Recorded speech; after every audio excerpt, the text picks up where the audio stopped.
Jadi kita sudah melihat bagaimana pola hubungan antara dua buah variabel. Nah, minggu lalu kita sudah membahas mengenai analisis korelasi. Apa itu analisis korelasi?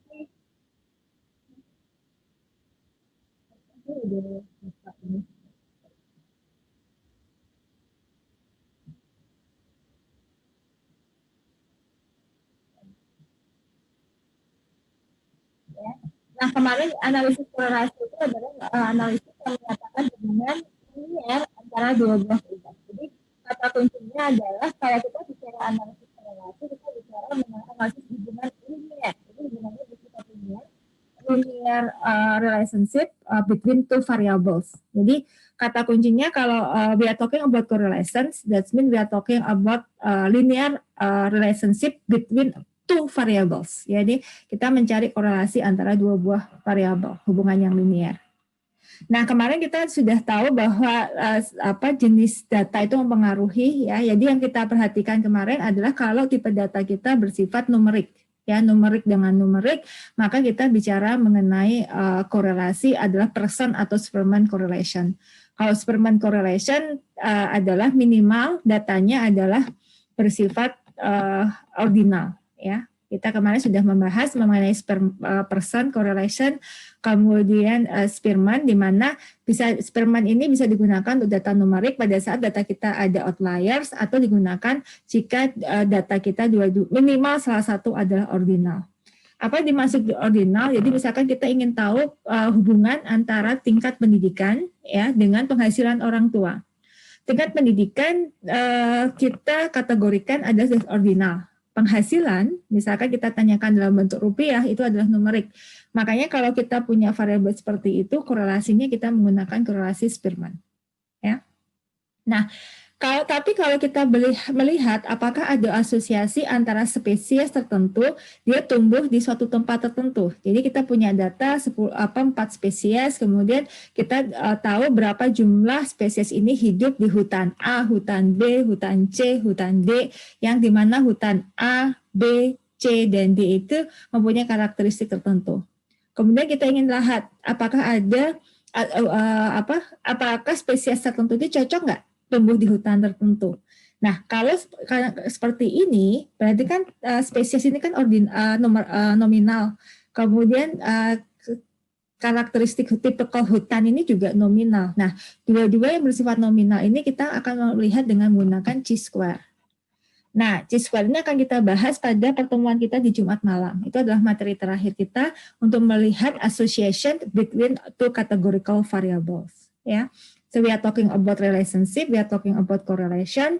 On Friday we are talking about association. Jika kita bicara tentang asosiasi, berarti kita bicara tentang bagaimana pola hubungan antara dua buah kategorik di mana sifatnya dia adalah nominal. Ya. Nah, hari ini kita akan berbicara mengenai causal relationship. Ya, our topic today is about regression. Kita bicara tentang causal relationship. Nah, macam dari regresi itu ditentukan oleh Y-nya. Y-nya itu numerik atau kategorik. Contoh numerik adalah, misalnya saya ingin tahu bagaimana pengaruh pupuk terhadap produktivitas. Pupuk ini misalkan the effect of fertilizer to growth. Ya. Jadi pupuk ini misalkan kita kategorikan 100 kg per hektar, 200 kg per hektar gitu ya. Jadi kita misalkan kita lihat pupuk gitu ya terhadap itu. Nah, produktivitas itu kan dalam numerik, maka regresi yang kita ini kan adalah numerik. Ya. Tapi kalau Y-nya ini kita kategorikan misalkan produktivitasnya tinggi dan sedang, tinggi itu kalau kategorikan tinggi jika di atas rata-rata, kita kategorikan rendah jika di bawah rata-rata, berarti kan itu kategorik, maka Y-nya adalah bersifat kategorik, maka kita akan menggunakan regresi logistik. Nah, khusus hari ini kita hanya berbicara mengenai regresi linear. Ya, kita regresi linear. Nah, ini sekedar kita masuk ke topik. Ya. Oke. Saya akan share slide saya terkait dengan analisis regresi yang saya inginkan tadi pagi. Ya. Nah, titik berat dari analisis regresi adalah saya memang lebih cenderung saya karena ini analisis statistik dalam menyelesaikan saya tidak mengharapkan Anda menghitung manual, tapi minimal Anda paham dengan menggunakan Excel karena Excel juga cukup powerful yang kita gunakan untuk analisis regresi gitu ya. Jadi nanti saya akan banyak membahas dari aspek bagaimana Anda menganalisis data dengan menggunakan Excel dan interpretasinya. Nah, buat saya adalah Anda paham mengenai interpretasinya. Ya. Nah, ini di analisis regresi. Apa itu analisis regresi? Jadi merupakan analisis yang memodelkan. Jadi di sini ada modeling, ya, ada level memodelkan hubungan antara peubah respon dengan satu atau lebih peubah penjelas. Jadi kalau kita berbicara mengenai regresi, berarti di sini ada peubah responnya, kemudian ada respon variable, and we have explanatory variable, peubah penjelas. Ya. Jadi di sini ada modelnya. Beda dengan korelasi. Kalau korelasi kemarin kita sepakat bahwa ini adalah menyatakan keeratan, ya, korelasi ini bukan koefisien korelasi yang keeratan hubungannya, ya. I try to coba menulis lebih bagus lagi. Korelasi, ya, kalau kita bicara korelasi ini berarti kita mencari hubungan, ya, linear. Jadi cuman tidak ada pemodelan di sini.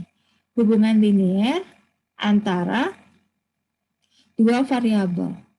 Ya, kata kuncinya linear dan dua variabel. Nah, korelasi itu hubungan linear antara dua variabel. Nah, kalau di regresi ini ada modelnya. Jadi kita punya model. Di sini peubah itu kita bedakan menjadi peubah respon atau peubah penjelas. Ya. Di sini antara peubah respon dengan satu atau lebih peubah penjelas. Nah, peubah respon seringkali disebut dengan peubah tak bebas. Ya. Atau dalam bahasa Inggrisnya kita sebut dengan response variable, ya, response variable. Beberapa menyebutnya sebagai dependent variable. Ya, simbolnya kita simbol dengan Y. Kemudian ada peubah penjelas, kita sebut dengan explanatory variable, ya, variabel yang menjelaskan dari peubah respon. Kemudian disebut juga dengan peubah bebasnya, ya, atau independent variable. Ya, ini adalah biasanya kalau kita punya satu ada X1, X2 dan seterusnya sampai kita punya P peubah penjelas. Ada banyak peubah penjelas. Nah, ini adalah definisi dari regresi. Nah, contohnya apa? Ini teman-teman ini contoh saya ambil dari kimia gitu ya. Di kimia itu seringkali melihat pola hubungan antara konsentrasi gitu ya. Konsentrasi yang diberikan dalam milimol per liter dengan relatif peak area dengan sinyalnya ya, relatif peak areanya. Ini pun teman-teman biokimia bisa menjelaskan ya. Ini saya ambil dari buku chemometric. Kalau ini, jadi ini ada berbagai macam konsentrasi, kemudian relatif peak areanya. Ini adalah titik-titik pengamatannya. Ini adalah titik pengamatannya, gitu ya. Kemudian saya coba plotkan. Ternyata plotnya ini akan cenderung membentuk suatu garis lurus. Di sini saya tertarik melihat bagaimana pengaruh konsentrasi terhadap relatif peak areanya tersebut ini. Apakah jika konsentrasinya saya tambah, bagaimana perubahan terhadap peak areanya? Jadi saya sudah melihat pengaruh dari konsentrasi dengan relatif peak area saja. Kalau korelasi berarti saya melihat keeratan hubungan. Bagaimana pola hubungan antara konsentrasi dengan area. Kalau konsentrasinya bertambah, maka relatif areanya juga bertambah. Itu berarti pola hubungannya adalah linear. Kita akan menganalisis dengan menggunakan korelasi. Tapi with regression, we would like to know the effect of concentration to area. Ya, the effect of concentration to area. Jadi berapa besar perubahan ya kalau X ini saya berubah ya berarti saya ingin tahu perubahan dari Y yang diakibatkan oleh perubahan dari X. Jika X berubah delta the change, kalau X-nya berubah berapa perubahan dari Y-nya?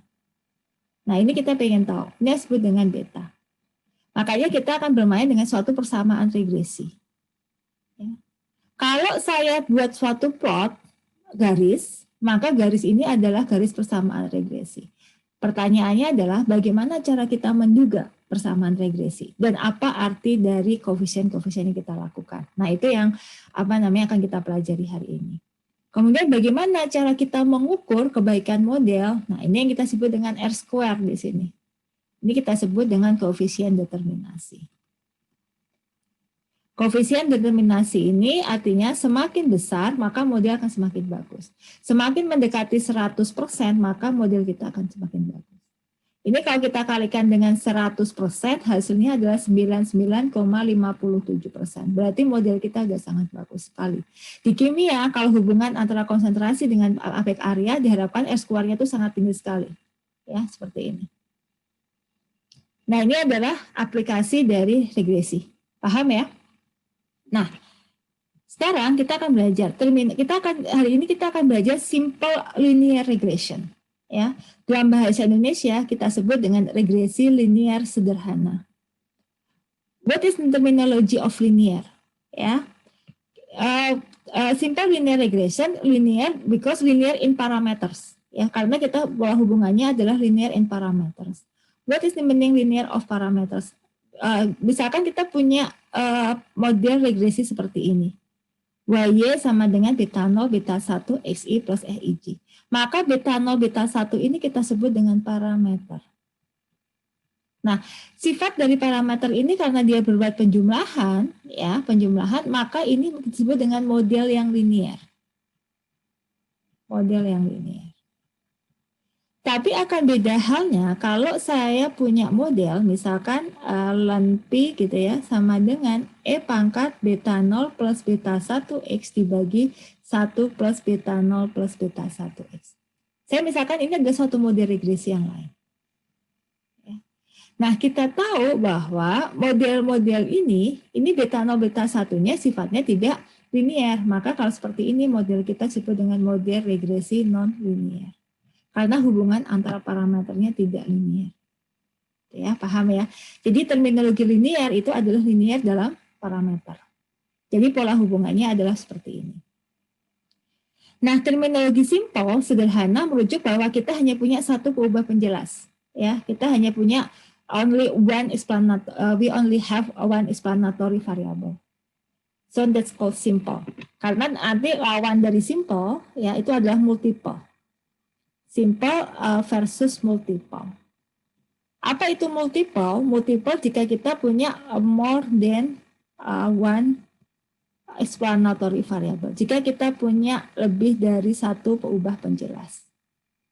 Ya, kita akan berbicara mengenai multiple linear regression. Tapi fokus hari ini kita hanya berbicara mengenai simple linear regression. Paham ya? Nah, kalau kita bicara tentang simple linear regression, maka model persamaannya seperti ini. Ini YY, ini adalah responnya, ini adalah peubah respon variabel. Ya, ini adalah kita sebut dengan respon variabel. Respons variabel. Ini adalah Oke. Ini adalah beta 0 adalah parameternya. Ini kita sebut dengan intercept, ya, intercept. Ini kita sebut dengan slope atau gradient, ya, atau kemiringan dalam bahasa Indonesia. Ini kita sebut dengan explanatory variable.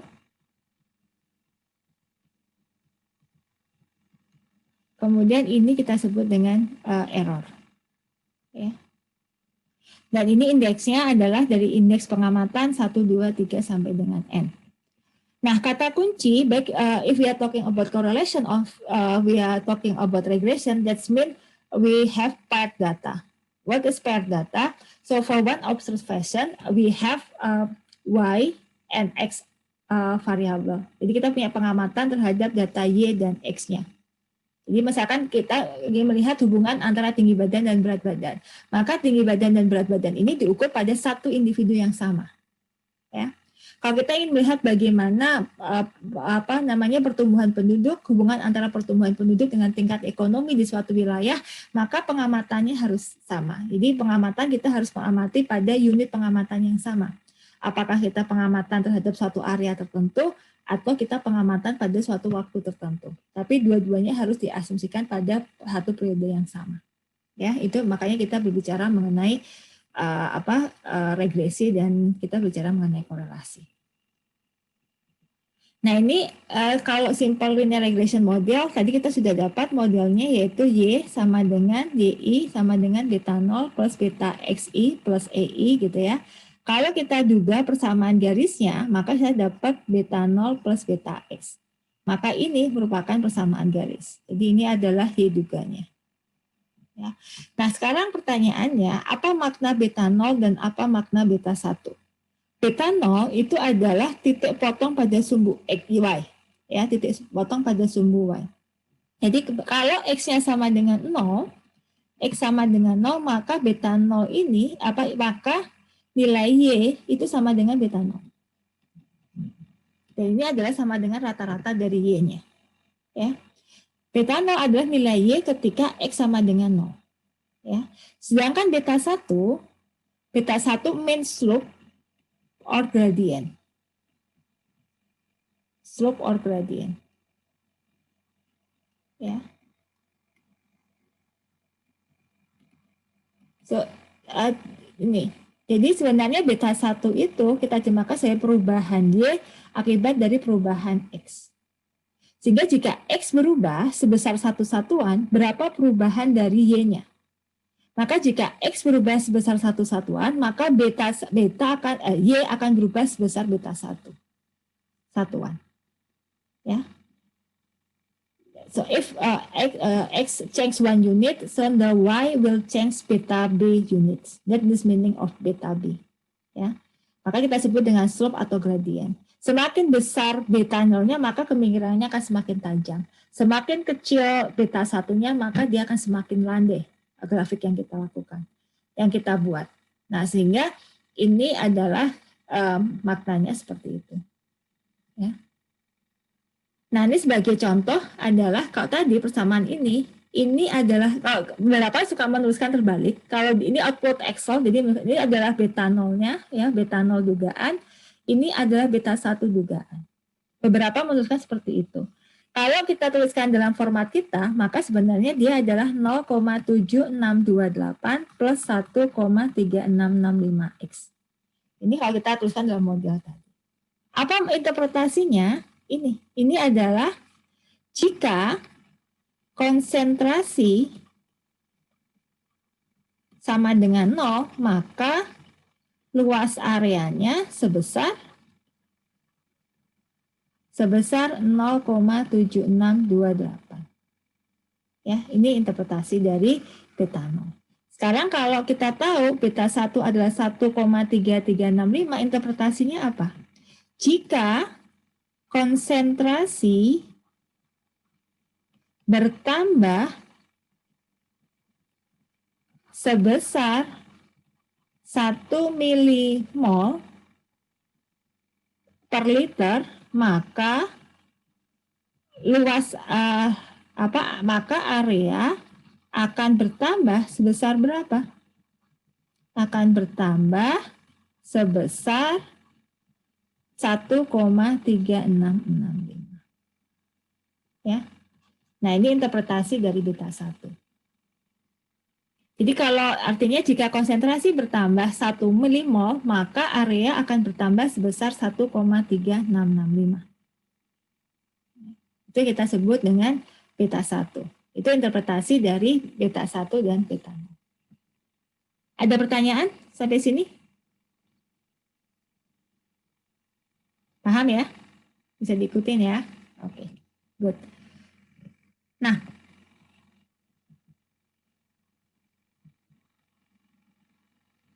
sekarang kalau ini adalah makna dari beta 0 dan beta 1. Ya. Oke, ada pertanyaan dulu tentang makna dari beta 0, beta 1? Kalau nggak ada, saya lanjutkan. Nah, baseline dari model regresi itu sebenarnya ini. Baseline-nya itu adalah Y dugaan sama dengan Y rataan. Ya.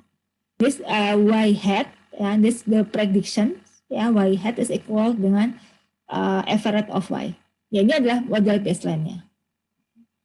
Nah, ini kemudian ini pada saat beta satunya sama dengan 0. Ini pada saat beta satunya sama dengan 0. Ya, karena ini kalau ini adalah plus beta 1 kalikan X. Jadi jika seperti ini, maka tidak ada pengaruh dari pengaruh dari X terhadap Y-nya. There is no effect of X to Y. Ya, because beta 1 equal to 0.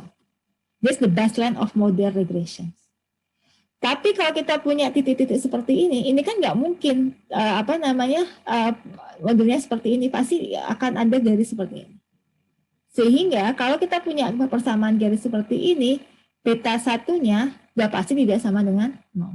Nah, ini yang kita ingin lihat, apakah benar, apakah beta satunya sama dengan 0 atau beta satunya tidak sama dengan 0. So in here we have a hypothesis testing about the beta. Ya. Kita akan diskusi nanti lebih lanjut mengenai ini. Paham ya? Oke. Nah, sekarang bagaimana cara kita memperoleh nilai beta 0 dan beta 1? Kalau saya punya data, how we estimate beta 1 and beta 0, ya, beta 0. One of the methods to estimate the parameter coefficient is we call ordinary least square.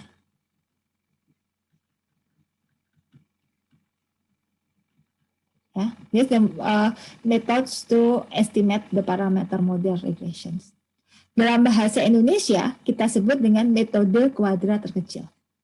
Ya, kita sebut dengan metode kuadrat terkecil. Nah, sama kalau dengan beta 1 berarti formulanya ini. Ya, formulanya seperti ini. Sigma XY minus sigma X, sigma Y dibagi N, dan seterusnya. Pasti Bapak Ibu sudah familiar dengan formula ini. Ya, sudah familiar dengan ini. Ini disebut dengan kovarian dari X dengan Y dibagi dengan var keragaman dari X. Ya, jadi beta 1 adalah sebenarnya kovarian dari X, kovarian between X and Y and divided by varian of X. Sedangkan beta 0 itu adalah Y rataan dikurangi beta 1 X rataan. This we are going to beta 0. Nah, apa itu metode kuadrat terkecil? Jadi, suppose we have this scatter plot. Jadi ada scatter plot. Misalkan kita plot dari semua pengamatan. Kalau saya buat persamaan garis, maka persamaan garis itu saya bisa bermacam-macam persamaan garisnya. Ya, persamaan garisnya itu saya bisa duga dengan yang warna hijau atau berwarna ungu. Atau saya juga bisa lakukan pendugaan yang lain. Ya, saya bisa lakukan pendugaan yang lain.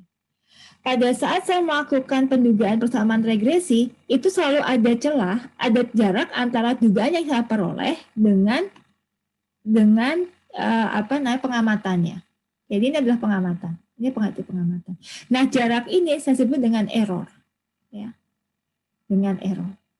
Nah, kita membuat satu persamaan garis, lalu persamaan garis mana yang kita buat? Misalkan saya punya A, saya punya B, punya C, punya D. Mana persamaan yang akan saya pilih? Nah,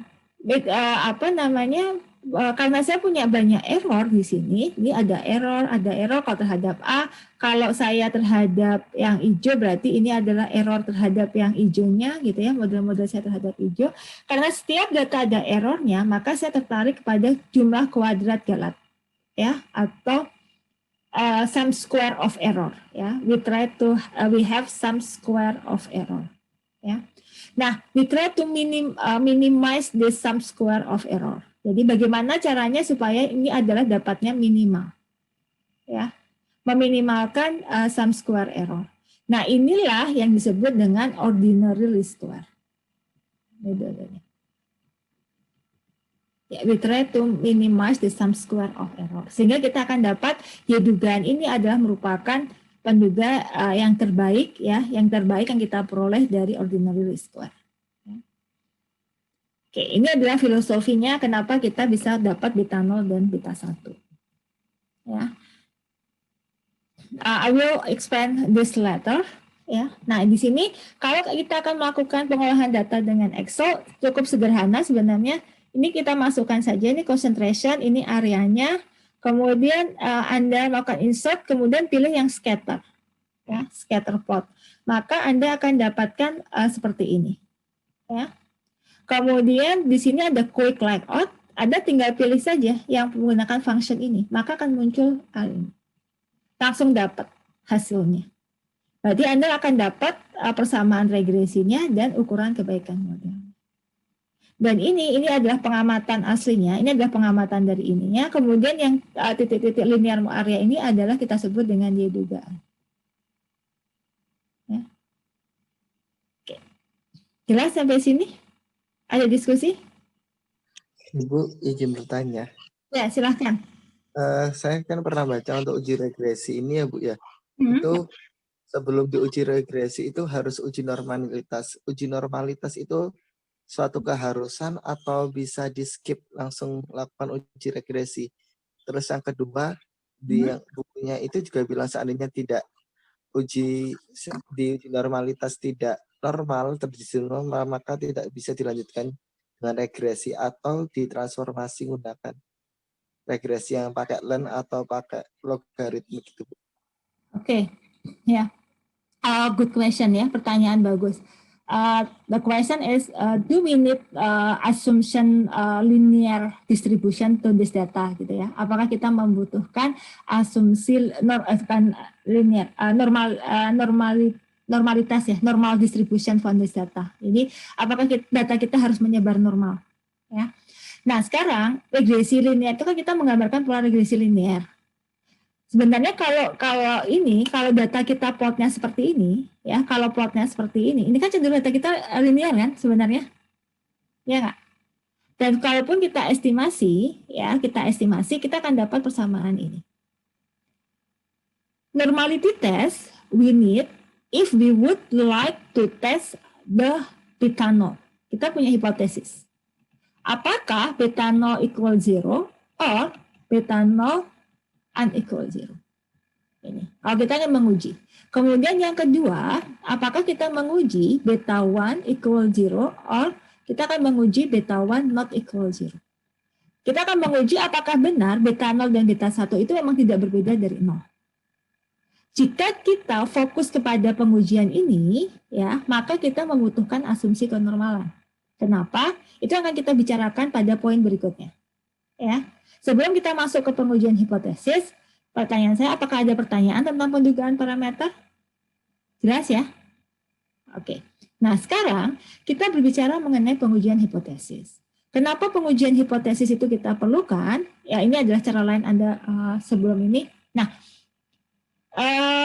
pengujian hipotesis itu kita perlukan karena data yang kita perlu itu hanya data sampel. Ya. Remember that we have sample data. So we need to adjust to the characteristic of population. Jadi kita membutuhkan adjustment terhadap parameter populasinya. Sehingga we need hypothesis testing. Nah, kalau di Excel, di sini misalkan tadi saya pakai insert, kenapa? Karena saya pengen langsung dapat grafiknya. Ya, saya dapat persamaan regresinya. Kalau saya hanya fokus pada persamaan regresi tanpa saya harus fokus terhadap pengujian hipotesis, maka saya nggak perlu ngecek apakah datanya normal atau tidak. Selama R-square saya bagus, itu bisa saya pakai. Gitu ya. Nah, tapi permasalahannya adalah kalau ini very perfect banget ya. Data ini perfect banget. Ya. Nah, tapi ada cara lain. Kalau di dalam Excel, Anda bisa lakukan ke data, ya, di this data, and you do the data analysis, and you can choose a regression.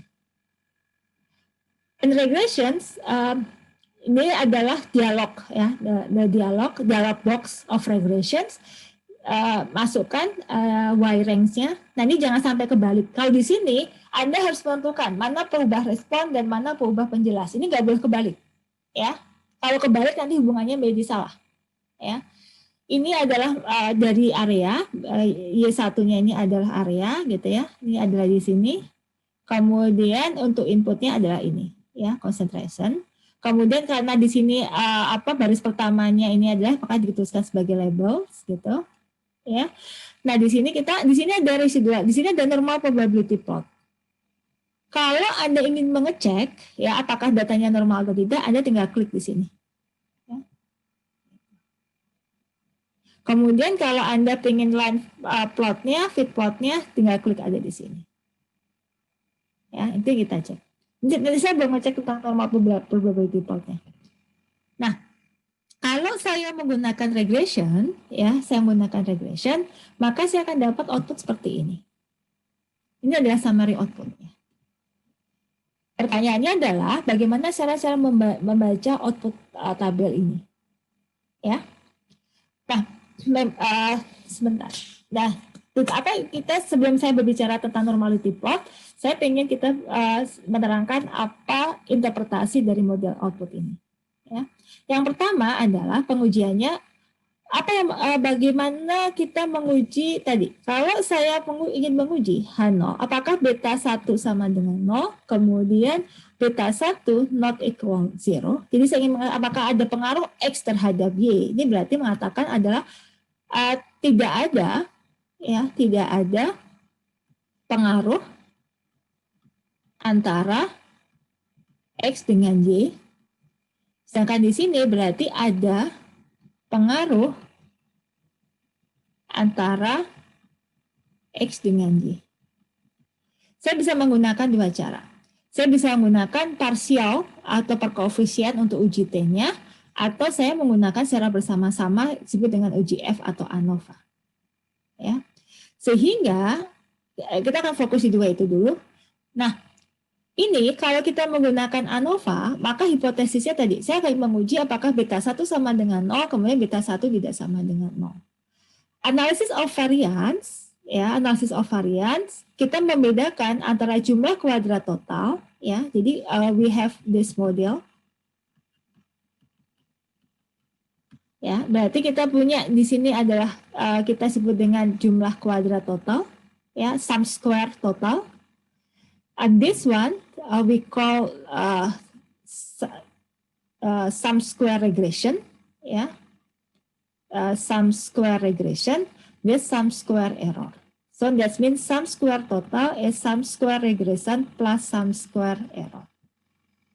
Nah, ini sumber keragaman ini kita masukkan ke dalam tabel ANOVA. Ya, this source, ya, sumber or source, ya. And we have the degree of freedom. This one. This one is sum square, this mean square, and this is F statistic. Yeah. And what is the source? This one. This is regression, and this is error, and this total. So we have karena kita berbicara mengenai simple linear regression, maka kita hanya punya satu peubah penjelas, maka di sini degree of freedom-nya adalah 1. Ya. And remember that when we calculated the variance, what is the formula of the variance? This one, yes. This one, this means degree of freedom from total. And this one is sum square total. Ya. Jadi di sini n-1, kemudian 1, sehingga degree of freedom di sum square adalah n-2. Ya. Ini adalah n dikurangi 2. And now we have this one, and then we have this one, KTR. What is KTR? Ya, sorry. KTR means mean square regression. This one we have from sum square regression divided with degree of freedom. Ya.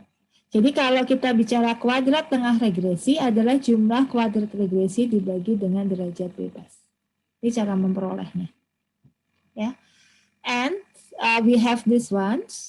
This we call mean square error. Ya, mean square error, that's mean from sum square error divided bagi degree of freedom.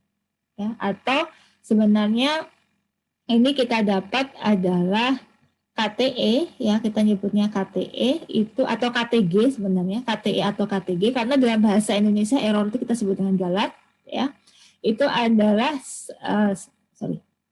jumlah kuadrat error dibagi dengan derajat bebasnya. And now we have F ya, statistic F, this one from mean square regression divided by mean square error. Ini. Ya. Nah, ini output ini ANOVA di sini. We are going to talk about this one. Ya. This means because this statistic F, we have this hypothesis. Hypothesis kita adalah beta 1 equal 0. For ANOVA, this special to beta 1, and then beta 1 not equal 0. Yeah. We have this one regression where degree of freedom is 1 because we only have one explanatory variable. Residual 8, yeah, because we have 10. Ya, 10 minus 2 and this one because 10 minus 1. Ya, karena kita punya 9 karena kita punya 10 kurangi 1. This is sum square regression, ya. This is sum square residual, yes. And here residual, kalau di sini residual, kalau tadi adalah sama dengan error. That's the same things, ya, residual and error. Different software they have different terminology, tapi the meaning is the same. Dan di sini ini adalah sum square regression. Di sini adalah sum square error. This is a sum square total. Nah, mean square, this mean MSR ini adalah sum square regression. Because there's only one, so sum square regression is equal to mean square regression. Ya, nilainya adalah sama. Tapi kalau kita bicara mean square error, ya ini mean square error, ini adalah 0.457 divided 8. Ini adalah 0,057. Ya, kita dapat angka ini. Nah, F hitung, ya statistik F means 106 0 point divided with 0.057. We have this one 1854. Ya. Kemudian di sini kita punya signifikan F, this one is P value. So, pengambilan keputusan Anda bisa gunakan P value atau nilai P. Keputusannya apa? Keputusan kita jika karena kalau nilai P kita bandingkan terhadap apa? Nilai P itu lebih kecil dari alfa 0,05, maka keputusan kita tolak H0. Ya, reject H0. Artinya apa? Beta 1 tidak sama dengan 0. Artinya apa di sini? Bahwa konsentrasi berpengaruh terhadap area.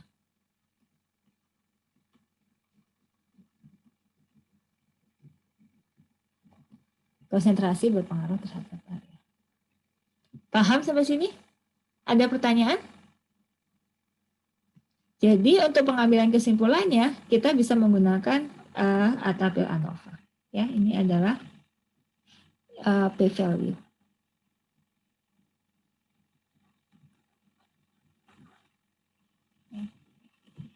Ada pertanyaan sampai sini? Oke, kalau nggak ada, saya akan lanjutkan. Nah, di sini ada uji parsial. Kalau uji parsial ini adalah kita menguji per masing-masing hipotesis. Sebenarnya kalau karena kita bicara simple linear regression, itu apakah kita menggunakan ANOVA atau menggunakan uji parsial sebenarnya sama saja. Nah, di sini hipotesisnya tergantung ya. Kita bisa hipotesisnya bisa satu arah atau dua arah gitu ya di sini. Jadi bisa beta 1 kurang dari sama dengan 0, beta 1 lebih besar dari 0, atau kita ujikan beta 1 lebih besar dari 0 dan H1 beta 1 kurang dari 0. Tergantung beta 1 atau beta 2-nya adalah positif atau negatif. Ya. Nah ini statistik ujinya adalah koefisien dari beta 1 dibagi standar dari beta 1-nya. Ya, ini adalah formulasinya. Oke. This one, kalau di outputnya itu adalah yang paling bawah, ya, yang paling bawah. Ini adalah uji untuk menguji H0 beta 0, ya, beta 0 sama dengan 0 dan H1-nya adalah beta 0 tidak sama dengan 0. Sedangkan yang concentration ini adalah untuk menguji beta 1 sama dengan 0, kemudian H1-nya adalah beta 1 tidak sama dengan 0. Ya. per masing-masing koefisien parameter. Kita tadi tahu bahwa model kita adalah beta 0 plus beta 1 XI plus EI. This one beta juga kita dapat model kita adalah seperti ini ya. Ini interceptnya 0,76, kemudian ini standar errornya. Nah, T-start ya, T-start di sini itu adalah kalau yang ini ya, T-start ini adalah beta 0 dibagi standar dari beta 0. Jadi ini dapatnya dari 0,762 divided by 0,188. Ini dapat 6,41. Sedangkan yang di sini ini adalah T-start untuk beta 1 dibagi standar error dari beta 1. Jadi 1,3664 dibagi 0,0317. Ya. Nah, pengambilan keputusannya Anda bisa lihat p-value-nya. Karena p-value-nya ini kecil sekali, kurang dari 5%, maka dikatakan betanya signifikan. Kemudian konsentrasinya juga sangat kecil sekali, sehingga dikatakan bahwa X atau konsentrasi, dua-duanya ini adalah keputusan kita tolak Hanol. Ya. Ini keputusan kita, dua-duanya adalah tolak Hanol, kemudian ini juga tolak Hanol. Di sini artinya bahwa memang kalau X-nya sama dengan 0, berarti Y-nya Y rataannya adalah sebesar ini. Jadi jika konsentrasi sama dengan 0, berarti rata-rata areanya itu sebesar 0,76283.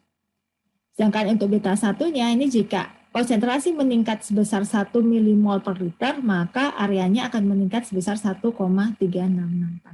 Ya. Ini interpretasinya. Berarti memang konsentrasi berpengaruh terhadap Y-nya. Nah, kalau untuk simple linear regression, karena kita fokusnya pada beta 1, ya kita ingin melihat pengaruh X terhadap Y, maka yang kita fokuskan adalah beta 1, maka Anda bisa melihat dari hasil ANOVA-nya atau Anda melihat dari hasil pengujian T-nya, sama saja. Ya. Karena kita hanya bicara simple linear regression. Oke, sampai sini ada pertanyaan? Paham ya? Oke. Nah, tadi ada misalkan bagaimana jika terhadap asumsi kenormalan. Ya, tadi ada pertanyaan kaitannya dengan asumsi kenormalan. Kita tadi di dalam Excel ya, ini di dalam Excel tadi ada namanya normality plot ya. Saya belum belum lihat itu ya sebagai normality plot.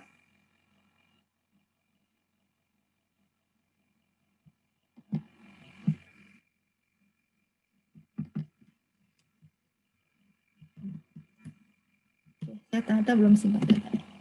Oke, saya inginkan datanya dulu.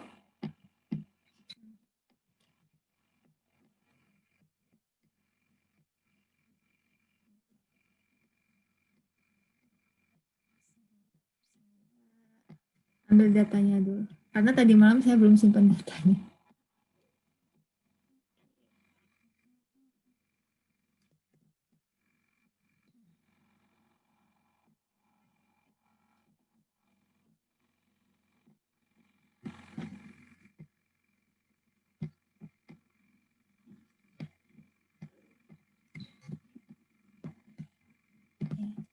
Kita tuliskan di sini concentration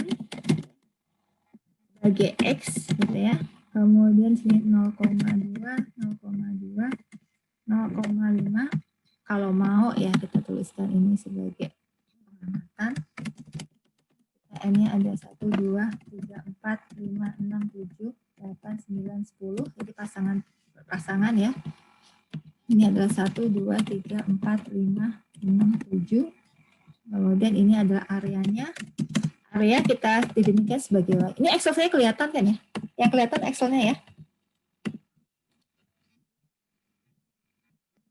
1,34, 2,15, 3,7, 5,15, 6,5, 7,75, 8,9, 9,95. Ini adalah data kita.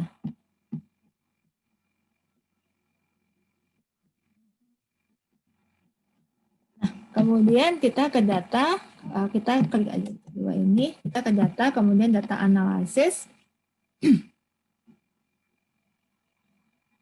Kita pilih adalah regression. Ya, kita pilih di sini regression. Input range-nya adalah area. Ya, ini sebagai ininya, Y-nya, and then X is for concentration. Labels, ya, oke. And we would like to know about normal probability plot and line residual plot. This one. Jadi Anda bisa langsung dapatkan juga kalau mau pakai ini, berarti tadi dapat apa namanya this one for the concentration line plot. Jadi kalau tadi ini adalah predicted-nya gitu ya, predicted-nya. Kemudian yang biru itu ada areanya, tapi kayak ketutup sama predicted-nya jadi nggak kelihatan. Ya. Kemudian ini adalah normal probability plot. Nah, Anda lihat kalau ini cenderung membentuk pola garis lurus, ya, cenderung membentuk pola garis lurus, maka sebenarnya data kita sudah menyebar normal. Jadi kalau saya lihat data ini sebenarnya ya agak sedikit melengkung, ya, tapi secara umum datanya akan cenderung menyebar normal. Ini adalah apa namanya untuk mengecek apa data kita menyebar normal atau tidak. Nah, ini di sini ditampilkan ini adalah apa tadi? Kalau di sini ini adalah predicted areanya, ini residualnya. Nah, dari mana kita dapat predicted areanya?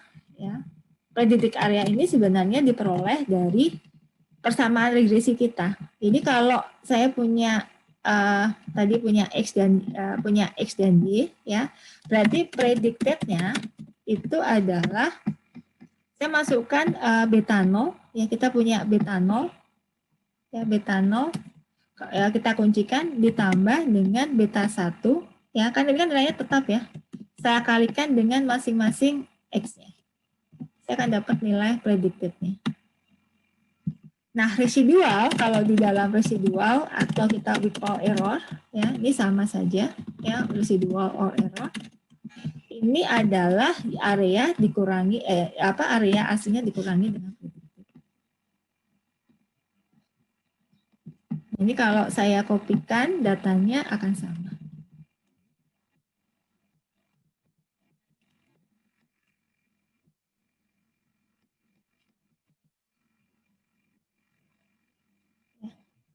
Ini yang hasilnya. Nah, tadi ada pertanyaan, seberapa penting normality plot itu ditentukan? Itu tergantung dari tujuan Anda.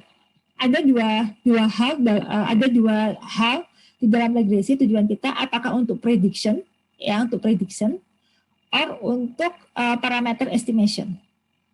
That's different goal. If you just only would like to have prediction, jika fokus kita hanya untuk prediksi itu apa sih? Jadi saya dapat persamaan regresi, kemudian saya dapat nilai predicted-nya, prediksinya berdasarkan nilai yang saya cobakan, saya dapat prediksinya ini. Kalau tujuan saya hanya prediksi, maka saya tidak perlu asumsi kenormalan. Ya, saya nggak perlu asumsi kenormalan, karena saya tidak melakukan pengujian hipotesis. Tapi kalau tujuan kita adalah kita pengen menginterpretasikan ini, berapa nilai koefisien ini, ya, bahwa jadi saya pengen fokus pada if what the effect of X to Y. Kita pengen tahu bagaimana efek X terhadap Y.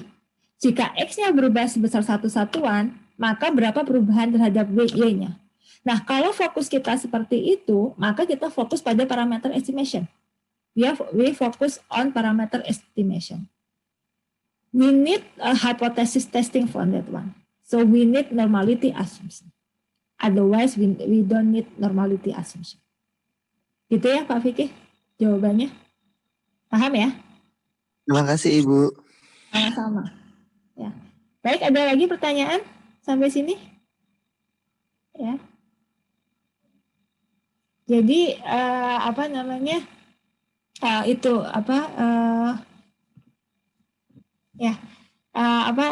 itu terkait dengan normality assumption dan fokus kita di pengujian hipotesis atau prediction. Paham ya? Oke, ada pertanyaan sampai sini?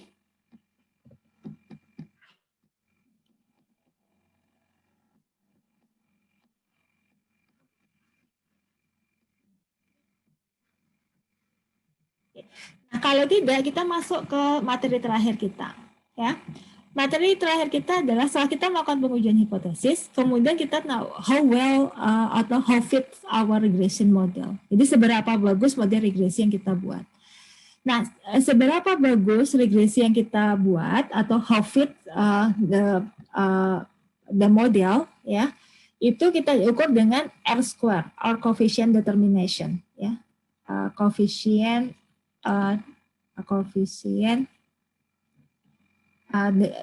of determination, coefficient determination. Ya, coefficient of determination. Ini explain that how much the variability of y explained by the variable x. Jadi menjelaskan berapa persen keragaman dari y yang mampu dijelaskan oleh x.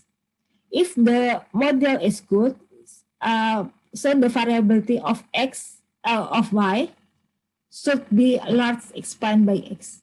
Ya, jika model kita bagus, maka keragaman dari y itu mampu dijelaskan oleh keragaman dari x sebesar mungkin. Jadi yang kita harapkan adalah R square-nya adalah besar, mendekati 100%. Ini bagi model kita regresi kita bagus. Nah, dari mana kita melihat kalau di Excel ini sini ada namanya multiple R. Ya, multiple R ini adalah sebenarnya korelasi between X, Y. Only for simple linear regression. Jadi kalau ini adalah ini adalah khusus untuk simple linear regression, maka multiple R ini ada sebenarnya sama dengan korelasi antara X dengan Y. Ya. So, if correlations between X and Y high, so the model will be good. Ya, jadi kita memang mencari hubungan linear yang erat antara X dengan Y, sehingga kita akan dapatkan model regresi yang bagus. Nah, disinilah ini kemudian ini adalah R square. Ya, R square atau ini adalah koefisien determinasi. Ini sebesar 99,57%. Apa artinya? Jadi ini R square itu adalah sum square regression divided by sum square total. How much the variability of Y explained by model regressions, our model regression. Jadi ini sebenarnya adalah 106,07998 divided by 106,5375. Ya. Ini kita akan dapat 0,9957. Artinya bahwa keragaman dari area dapat diterangkan oleh keragaman oleh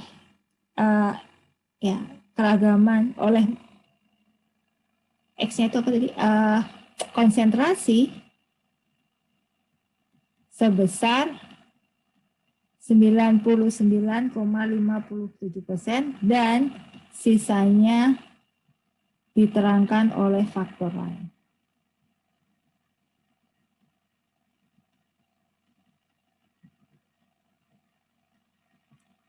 Faktor lain, ya.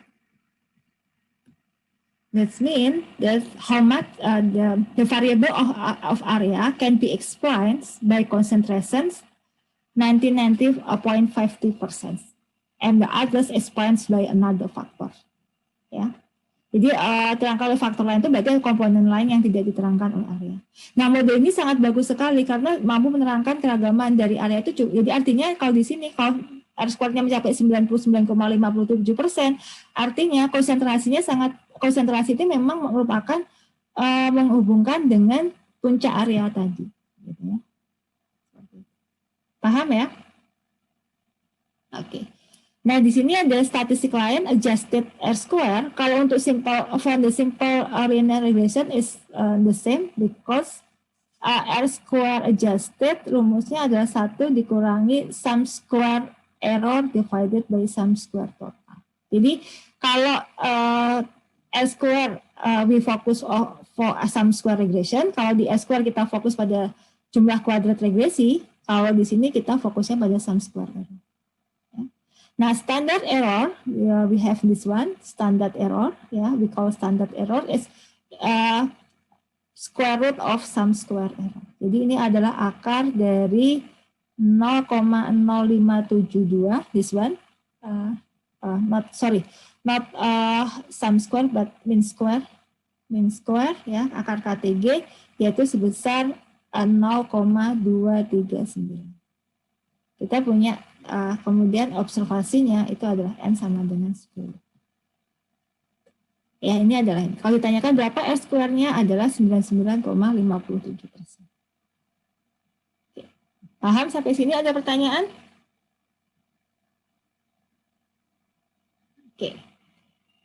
Nah, ada beberapa hal terkait dengan korelasi dan regresi. Yang pertama adalah korelasi dan regresi linear. Ya, di sini that's point, korelasi linear menggambarkan hubungan yang linear menggambarkan hubungan yang linear. Ya. Nah, linear apa? Linear dalam parameter. Nah, korelasi dan metode kuadrat kecil pada regresi linear tidak resisten terhadap pencilan. Artinya kalau data kita ada outlier, maka correlation and regression will be failed to have a good model. Jadi kalau korelasi dan regresi itu akan gagal jika data kita ada pencilan. Kenapa? Karena dasarnya adalah rataan dan ragam. Rataan dan ragam sangat terpengaruh terhadap pencilan. Nah, kalau tujuan kita untuk prediksi, maka prediksi dari nilai itu hanya berada pada silang X saja. Artinya gini, kalau konsentrasi kita tadi, pengamatan konsentrasi kita itu antara 0,2 sampai 7, this one, we have this prediction. So if we are going to have predict for konsentrasi sama dengan 10, ini maka modelnya tidak valid. Ya, kita hanya bisa memprediksi konsentrasi antara 0,2 sampai 7. Itu yang kita maksud. Jadi model regresi hanya valid pada rentang X yang dicobakan. Di luar rentang X yang dicobakan, maka data kita tidak valid. Ya. Kemudian yang terakhir adalah hubungan antara dua variabel bisa dipengaruhi oleh variabel lain di luar model. Nah, ini yang saya sebutkan nanti akan muncul multiple linear regression.